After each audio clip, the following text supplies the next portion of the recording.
Vengeance clouded my mind. It would have consumed me, were it not for the wisdom of a few strangers.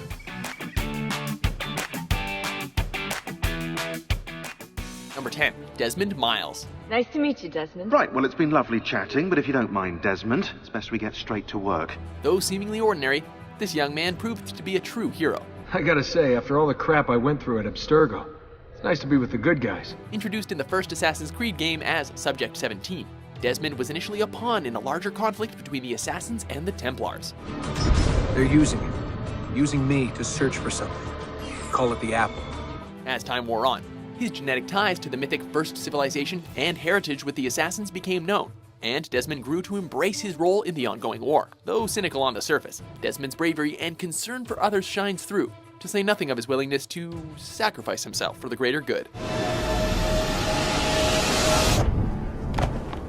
Number 9, Leonardo da Vinci. I work on a small portrait of a woman. I'm growing rather fond of it. Famous painter, inventor, and mathematician, yes, that Leonardo da Vinci. Ezio, I think I figured out how to make a man fly. A longtime ally of the Assassin's Brotherhood, Leonardo distinguished himself through his intelligence and creativity. I was hoping you might be able to help me with something. Anything for you, my friend. Most remembered for his paintings, Leonardo da Vinci put great effort into his many inventions, ranging from flying machines to naval cannons and tanks. Ha! You are kind. However, even I can see that she is badly drawn. And that smile, overdone, meaningless. As a friend to Ezio Auditori and his family, Leonardo is as kind as he is ambitious, always seeking to do better and to aid the world in some fashion. He's a decent man, plain and simple. I managed to decode that parchment of yours. It showed me exactly what to do. Now all that's left is to remove your ring finger. Really? Number 8, Rebecca Crane. The memory core. This is amazing. On the topic of technological geniuses, here's something worthy of attention. Initially interested in sports, Rebecca Crane turned her attention to computers while recovering from a broken leg, and hasn't looked back since. Who knew that coding could be just as exhilarating as strapping on a board and dropping out of a helicopter? In the present, Rebecca works as a key tech expert for the Assassins, having created and maintained the Animus 2.0 device. Sorry, I didn't mean to make it into a whole big thing. Though she's knowledgeable in the field of technology, Rebecca doesn't let her experience color her personality. She keeps up an energetic, optimistic, and even easygoing energy that's infectious. Anything they can do, I can do better. On top of that, she has absolute faith in the intentions of her order. Anyway, take a seat when you're ready, and we can get started. I just need to make a few more adjustments. Number 7, Shay Cormac. There's no turning back now. A traitor he may be, but darned if he isn't sympathetic. In the game Assassin's Creed Rogue, we are introduced to Shay Patrick Cormac, a streetwise member of the colonial branch of the Assassin's Brotherhood. This mad grab for power, it ends now. First established as somewhat brash and doubtful, Shay's depth becomes apparent after an incident in Lisbon. The scope of the disaster caused Shay to join the Templars, who he felt embodied his desire to help the innocent and carve his own path. You are now a Templar. Equal parts independent and noble, Shay's status as an understandable anti-hero cannot be denied. That's enough! Give back the manuscript, Shay! I'm sure Achilles— I cannot! I will not let this happen again! Number 6, Connor Kenway. Welcome to the Brotherhood, Connor. As the historical protagonist of Assassin's Creed 3, Connor, or Radon Hagedon, doesn't lack for importance. I made a promise to my people. From his perspective as a Native American, players are shown the struggles of colonial America and the comparable attitudes of the Assassins and Templars. I was told you could train me. On the surface an impatient man, Connor is more than meets the eye. He's humble about his accomplishments, maintains a strong moral compass, and is well-spoken in his views. It seems your tongue has tasted sour grapes. Factor in his physical prowess in combat, and it becomes clear he's an assassin of many talents. They have to die, don't they? All of them.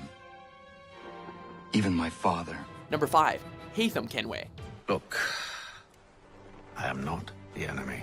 Such a charming man that it's a shame he's a Templar. The son of an assassin taken at youth into the Templar Order, Hakim is most definitely a cultured person. The Templars do not fight for the crown.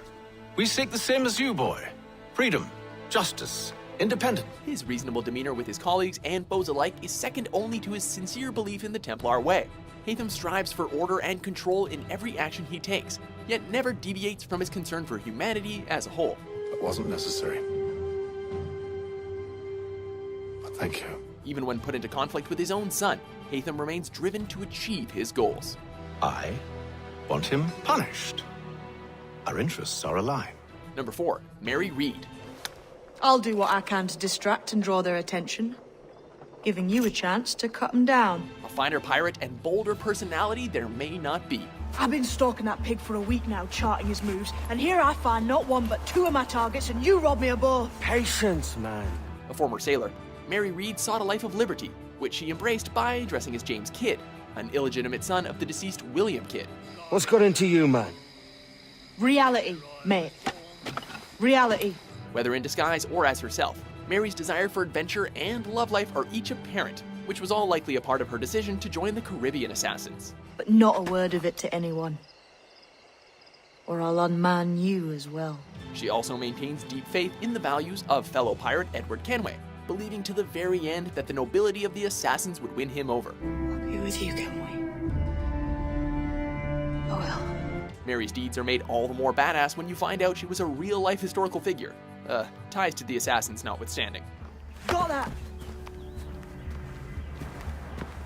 Number 3, Altair ibn Lahad. What is your name, brother? Altair, son of Umar. Raised from birth to be a member of the Levantine Brotherhood of Assassins, Altair does not lack for loyalty. You will not leave this place alive, traitor. His skills in combat and environmental traversal, coupled with his years of training, make him a formidable assassin. Yet, his dedication goes beyond simple physical feats. Tell me, what's your part in all of this? Do you intend to defend yourself as the others have and explain away your evil deeds? As the years wore on, he worked hard to ensure the assassins would be able to thrive in the coming years. From his days as a master assassin to his tenure as mentor, Altair never stopped believing in the Order or its code. And for that, he has our respect. Nothing is true. Everything is permitted.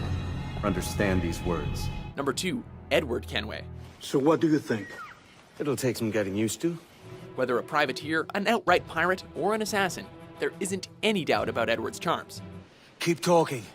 Seeking to prove his worth, Edward set out to the Caribbean in 1712 and became a swashbuckling pirate. Over the course of Assassin's Creed 4, Edward shows himself to be a brave man and capable captain, yet he remains attached to the ideals of fame and fortune. Devil curse me. Thus, Edward's journey from selfish buccaneer to truly changed person is one we readily engage in, just as we engage with his more snarky and glory-seeking qualities. Remember my creed, boy. A short life and a merry one, that is all. The world owes us nothing more than this. Before we unveil our top pick, here are a few honorable mentions. Weigh anchor and let fall the courses, lads. We're sailing for Jamaica. I have nothing to offer but thanks. Nothing else is needed. As a boy, I fled the same fate. I discovered something most fascinating. Our DNA functions as an archive. Monsieur de la Serre, my father. I want to make it right. Number 1, Ezio Auditori da Firenze. Do you work for the church? Not the church, no. The last son of the Auditores is as tragic as he is steadfast and noble. Choose your own way. Do not follow me. Or anyone else. Forced to watch his brothers and father hang under false pretenses, Ezio embarked on a years-long quest for vengeance against the perpetrators. Vengeance clouded my mind. It would have consumed me, were it not for the wisdom of a few strangers. Said quest brought him into the midst of the assassins, who in turn brought out his selfless and benevolent nature. That pretty face is his only asset. In his 65 years of life, Ezio underwent truly inspiring character development, from his hot-headed youth to melancholic adulthood to finally understanding his place in the world. Who are you, Messere? Only the most interesting man in your life. Consistently a suave, good-natured, and passionate man, Ezio's legacy lives on. Do you agree with our list? Of course not. Who's your favorite Assassin's Creed character? For more personable top 10s published every day, be sure to subscribe to WatchMojo.com. Maybe I pushed a little too hard, asked a little too much, but try and remember exactly what's at stake here. Thanks for watching. If you enjoyed the video, there's more where that came from.